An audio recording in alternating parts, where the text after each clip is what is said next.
അറിയണം അറിയണം.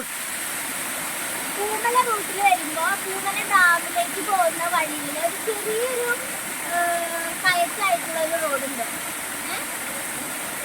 തടപ്പറമ്പ് എന്നാണ് ഈ സ്ഥലത്തിന്റെ പേര്. അവിടെയാണ് ഒരു ചെറിയ സ്പോട്ട് ഉള്ളത്. പെട്ടെന്ന് വന്ന് നമുക്കൊന്ന് എൻജോയ് ചെയ്ത് നല്ല കൂളിംഗ് ആയിട്ടൊന്ന് എൻജോയ് ചെയ്ത് പോകാൻ പറ്റുന്ന സ്ഥലമാണ്. ഇത്ര ഒരു ചെറിയ വെള്ളച്ചാട്ടമാണെങ്കിലും വളരെ നല്ല രസമുണ്ട് ഇവിടെ. നമുക്ക് ടൈം സ്പെൻഡ് ചെയ്യാണെങ്കിൽ വളരെ രസകരമാണ്. ഒത്തിരി ഇഷ്ടപ്പെട്ടു.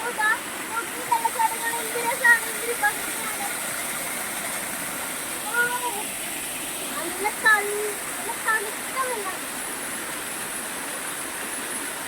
വളരെ സേഫ് ആയ ഒരു സ്ഥലം കൂടിയാണ്. കുട്ടികൾക്കാണെങ്കിലും കളിക്കാനും എൻജോയ് ചെയ്യാനും പറ്റിയ ഒരു സൂപ്പർ സ്ഥലമാണ്.